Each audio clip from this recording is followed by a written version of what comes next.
Assalamualaikum warahmatullahi wabarakatuh. Alhamdulillah, hari ini dah Ramadan yang ke-19, malam ke-20. Kita dah mula 10 hari terakhir nanti. InsyaAllah sama-sama kita manfaatkan Ramadan yang kita dikurniakan pada kita ni. InsyaAllah supaya kita dipermudahkan bertemukan dengan Lailatul Qadarnya.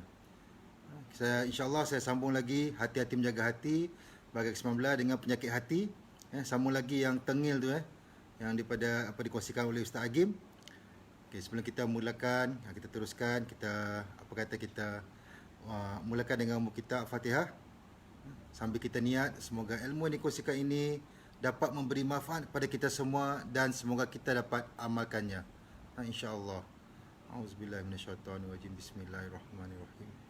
Alhamdulillahirabbil alamin. Arrahmanirrahim. Maliki yaumiddin. Iyyaka na'budu wa iyyaka nasta'in. Ihdinas siratal mustaqim. Shiratal ladzina an'amta 'alaihim ghairil maghdubi 'alaihim waladdallin. Amin. Bismillahirrahmanirrahim. Allahumma salli ala sayyidina Muhammad wa sayyidina Muhammad. InsyaAllah saya sambung lagi. Tengil tu, penyakit hati. Ingat balik, kita refresh. T itu apa? Takabur, sombong. E, egois, penting diri. N, itu norak atau berlebihan. G itu galak atau garang.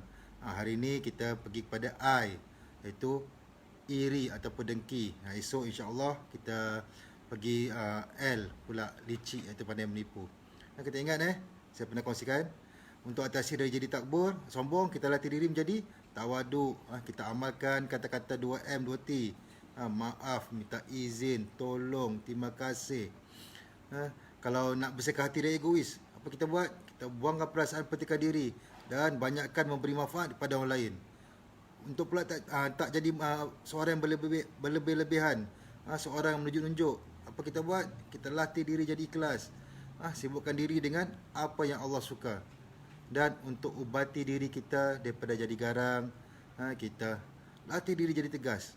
Dan kita santuni orang lain lebih dari apa yang kita mahukan. So hari ini kita sambung penyakit hati yang kelima ni, iaitu TENGI, iri ataupun dengki. Sedar atau tidak, kita banyak daripada kita punya perasaan rasa dengki ni, PhD. Atau dengan kata lain, kita ni ramai sangat yang suka ni menjadi seorang yang SMS. Dengan sekatan ni bagi apa? Susah melihat orang senang dan senang melihat orang susah. Kalau kita tengok orang senang tu, kita jadi susah, hati tak senang duduk. Itu kita jadi susah tu.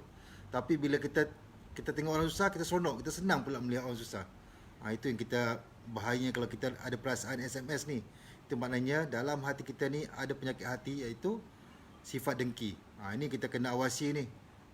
Kita kena hati-hati sebab orang yang pendengki ni, pahala kebaikannya iaitu solat dia, puasa dia, umrah dia, haji dia, dia baca Al-Quran dia, semua burn itu je, seperti api yang bakar kayu. So ingatlah bagaimana syaitan kan dulu kan, masa Nabi Adam alaihi salam, syaitan dengki dengan dia dekat syurga dulu. So kita kena ingat, jadi kita janganlah berdengki sebab takut-takut apa dia? Ada sifat syaitan dalam diri kita. Sebenarnya setiap orang takdirnya berbeza. Sedangkan dalam satu keluarga pun, dalam kita family adik-beradik kita pun, tak semua sama. Semua takdir yang berbeza. Ada yang berjaya, ada yang tidak. Ada yang berjaya melalui akademik, ada yang berjaya melalui kemahiran dia, ada yang berjaya melalui bisnes. Semua masing-masing ada dengan jalan cerita dia. Jadi kita tak perlu kita mikirkan takdir orang lain. Jangan dengki dengan apa orang tu dapat. Sebab kalau kita dengki pun, tak akan ubah takdir dia. Kerana Allah SWT telah memberikan kepada hambanya apa yang telah ditetapkannya. So kalau kita tak guna, kalau kita tak suka ke, atau kita dengki dengan orang lain ke, kerana kalau Allah dah tetapkan dia berjaya, berjayalah dia. Macam tu jugalah kalau ada orang lain dengki tak ada kita, buatlah apa dia nak buat. Tak kira lah dia kata ke kat kita ke, perbuatan dia kat kita ke, dengki dia tak kat kita ke. Kalau Allah letakkan, ia tak akan ubah nasib kita. Kalau ada rezeki kita lah. So, kalau ada orang dengki kita kena fikir juga, bagus sangat ke aku ni sampai orang nak dengki. So kita bersangka baik lah. Kita sangka baik dan katakan pada diri kita, mereka bukannya dengki dengan kita sebab apa, tetapi mungkin mereka cuma tak suka kepada kita sebab mereka tak ada apa yang kita ada. So, kalau kita ada dengkikan sesuatu tu, kita sepatutnya kita rasa syukur. Kerana orang tu dengki kita, sebenarnya dia ingat pada kita. Kalau dia tak ingat ke kita, dia dengki tu sebab dia ingat kita lah. Dia duk fikir pasal kita, sebab tu dia dengki tu. So kita kena ingat, kita kena sentiasa benda macam ni kita ingat apa yang dia buat tu sebab mungkin dia tak suka apa yang kita ada, dia tak ada. Maknanya dia sentiasa berada dalam, kita ni sentiasa berada dalam hati dia. Dia duk fikir kita. So untunglah kan ada orang ingat kita. So dia penting sekali sebenarnya kita dapat pahala atas dengkinya terhadap kita. So seharusnya pada mereka yang dengki terhadap kita tu, selain pada bersyukur, kita buatlah baik pada dia. Tak kisah. Kita ingat macam apa Maya selalu dia share, kalau orang buat jahat pada kita, kita buat baik pada dia, apa dia? Itulah yang Rasul seperti sunnah Rasulullah. Kalau orang buat baik pada kita, kita buat baik pada orang, itu biasa. Kalau orang buat baik pada kita, kita buat jahat pada dia, itu zalim. Kalau orang buat jahat pada kita, kita buat jahat balik pada dia, itu dendam kan. Yang kita nak orang buat jahat pada kita, kita tetap melakukan kebaikan pada dia. Itulah sunnah Rasulullah. So kita kena ingat jangan ada rasa dengki tak ada apa. Kita buat orang dengki tak ada kita. So apa kita nak buat? Kalau kita nak tak nak orang dengki pada kita semua, ada satu caranya adalah kita sembunyikan semua nikmat yang Allah berikan pada kita. Kalau kau boleh, kita sembunyikan daripada orang lihat atau diketahui orang. Jangan tunjuk apa yang kita ada. Jangan tunjuk kebahagiaan kita. Jangan tunjuk kekayaan kita. Jangan tunjuk kecantikan kita. Jangan tunjuk kejayaan anak-anak kita. Jangan sikit-sikit pergi ke mana-mana kita check in sana, check in sini kat media sosial. Kita tunjuk makan sedap-sedap. Kesian sebenarnya, kesian kat orang lain yang tak peluang apa kita dapat. Memanglah orang kata, suka hati akulah ni walaku kan. Tapi itulah kalau kita nak mengelakkan daripada orang dengki pada kita, kita elaklah benda tu.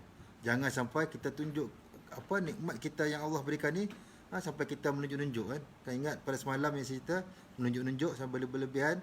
So sebenarnya kita berkongsi bukannya nikmat material, tapi kalau kita nak kongsi dengan orang lain pun, kita kongsilah nikmat ilmu. Kita kongsilah nikmat ketenangan. Kita kongsilah nikmat kasih sayang. Kita kongsilah nikmat menjadi pemberi, pemurah. Kita kongsilah nikmat yang membahagiakan. Dan kita berkongsilah perkara-perkara yang membawa orang lain untuk lebih dekat pada Allah, bukan lebih dekat pada kita. Itu kita kena ingat. Ini salah satu pada kunci syukur tau. Apa yang kita ada, macam saya ingat Agim cakap, salah satu pada kunci syukur ni kan, apa yang kita ada ni, kita gunakanlah nikmat yang kita ada, bukan untuk tunjuk, untuk bawa orang ingat pada kita, tapi bawa orang ingat pada Allah Subhanahu Wa Taala. Contoh dia kata macam ni, kadang-kadang bila kita balik dari haji, kita balik pada umrah, bila kita bercerita dengan orang lain, bestnya aku dapat pergi ni, dapat umrah, dapat buat haji.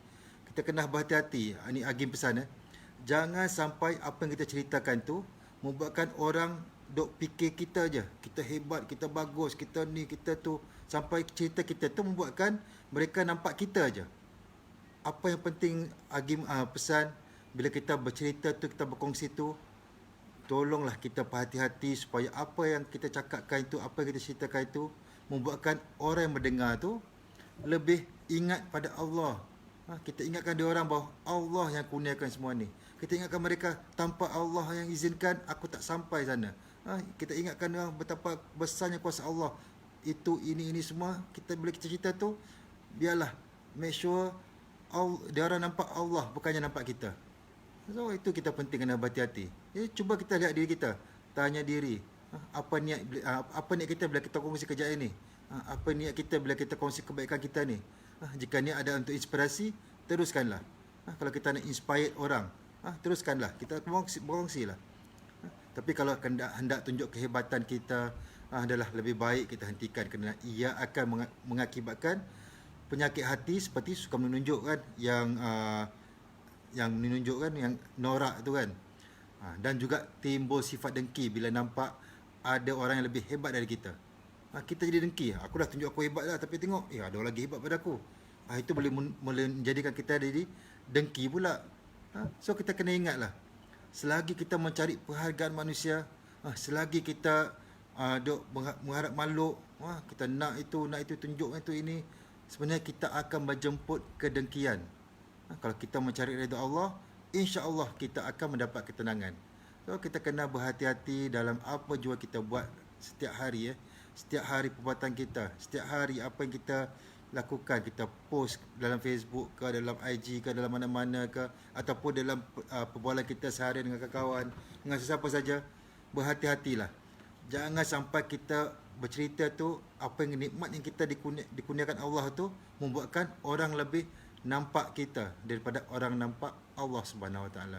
So kita gunakanlah ini, ingat salah satu pada kunci syukur juga, kita gunakanlah nikmat yang kita ada ni untuk orang nampak kebesaran Allah Subhanahu Wa Taala, instead of nampak kita.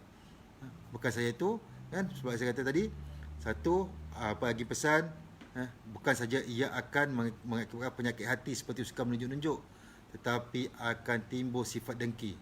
Bila kita nampak, bila kita tunjuk kehebatan kita, bila kita tahu ada lagi orang yang hebat daripada kita, secara tak langsung kita akan jadi rasa dengki, kita rasa nak lebih lagi. Jadi elakkanlah dia penyakit hati ini tertanam dalam diri kita ni. Setiap kali perasaan dengki itu muncul, cepat-cepatlah kita bersihkan. Apa yang kita kena buat? Istighfar lah. Auzubillah minasyaitanir rajim. Kita istighfar. Kita istighfar. Astagfirullah. Sampai tarik nafas. Satu lagi yang saya belajar, istighfar ni pun boleh dapat sebenarnya menenangkan diri kita.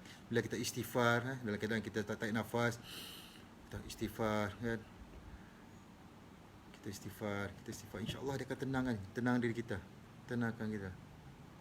Dia kita punya daripada hafal, kalau kita langsung kita ada, kalau stres, bila kita stres tu kita akan lebih tenang. Bila tenang, so kita akan lagi akan rasa relax. Istighfar lah banyak. Istighfar. Itulah kita buat, insya-Allah. Elakkan penyakit hati ni supaya kita buang jauh-jauh perasaan dengki itu. Munculkan cepat-cepat, kita bersihkan. Istighfarlah banyak-banyak, insya-Allah. So terima kasih yang bersama. Semoga kalian semua dikurniakan Lailatul Qadarnya, dipertemukan Lailatul Qadarnya dari dalam 10 hari terakhir ini. Kita gunakanlah, manfaatkanlah peluang kita dalam Ramadan ini, supaya kalian semua sentiasa dilindungi Allah, dikurniakan kesan terbaik, dipermudahkan menjadi orang mukmin, menjadi orang bertakwa, sentiasa buat baik, sentiasa bersyukur, dikurniakan kebahagiaan dan ketenangan. Amin rabbal alamin. Terima kasih. Assalamualaikum warahmatullahi wabarakatuh. Alhamdulillah.